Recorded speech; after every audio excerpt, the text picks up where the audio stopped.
In English, it's important to know how to say no correctly.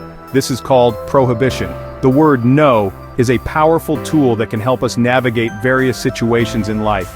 It allows us to assert our boundaries and communicate our limits clearly. Prohibition helps us set boundaries and stay safe. By saying no, we can protect ourselves from unwanted situations and maintain our personal space. For instance, parents often use prohibition to teach their children about safety and acceptable behavior. Whether it's a rule at home or a law in public, knowing how to express prohibition is key. In a family setting, house rules are established to ensure harmony and safety. In public, laws are enforced to maintain order and protect citizens. Teachers also use prohibition to create a conducive learning environment. Let's explore some common phrases and their uses. Phrases like, "You can't do that," "That's not allowed," and "Please stop," are essential in various contexts. Understanding how to use these phrases effectively can help us communicate our boundaries and expectations clearly. In a language class, learning these phrases can be particularly useful for non-native speakers to navigate social interactions confidently. Some phrases for prohibition are used every day.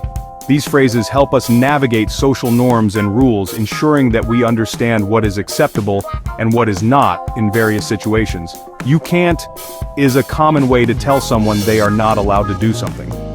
This phrase is often used in both casual and formal settings to set boundaries and maintain order. For example, "You can't cross the street when the light is red."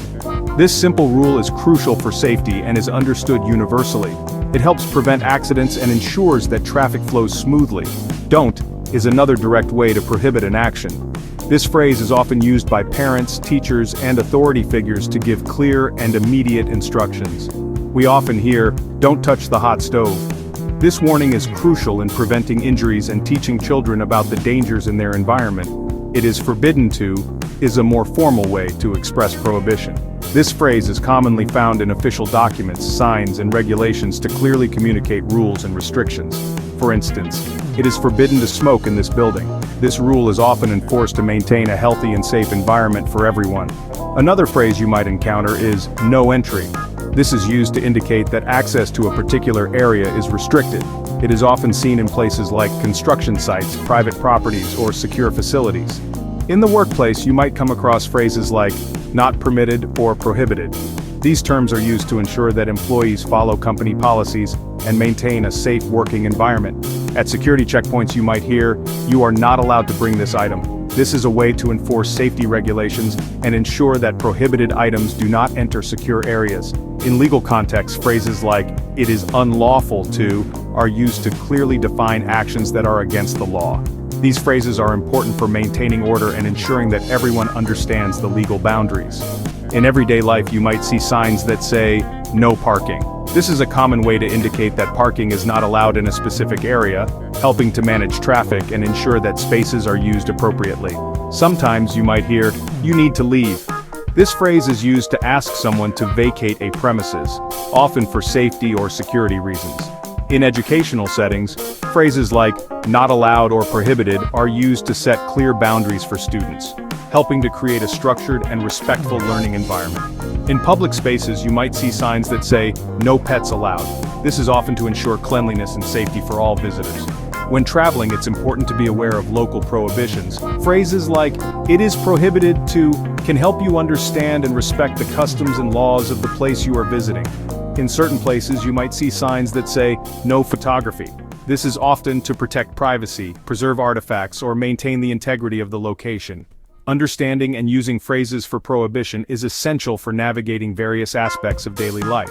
These phrases help us respect rules, ensure safety, and maintain order in our communities. "Must not" is a strong way to prohibit something.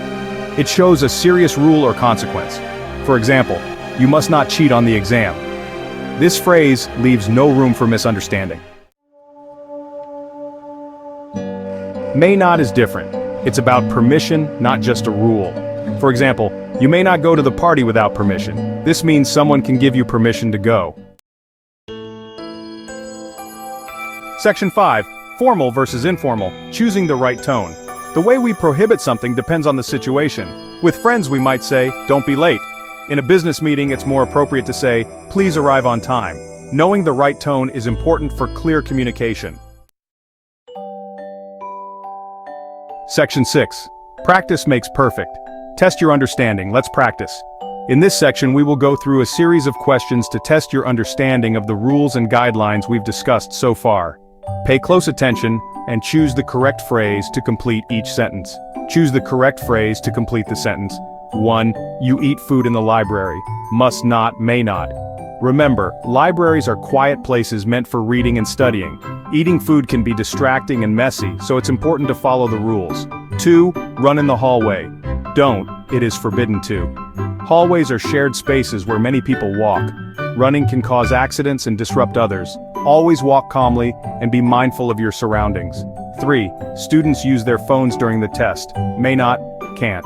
During tests, it's crucial to focus and avoid any distractions. Using phones can lead to cheating and unfair advantages. Make sure to keep your phone away and concentrate on your test. By practicing these scenarios, you will become more familiar with the rules and be better prepared to follow them in real-life situations. Practice makes perfect, and understanding these guidelines will help create a better environment for everyone.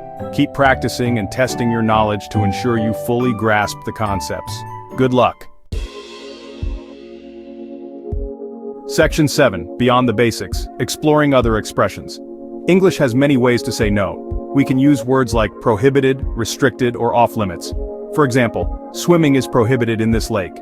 Learning these words helps us understand and express prohibition in different ways. Section 8. Conclusion. Mastering prohibition for clear communication. Knowing how to express prohibition is essential for effective communication. From everyday phrases to formal rules, using the right words helps us set boundaries and avoid misunderstandings. Keep practicing and soon you'll be a master of no.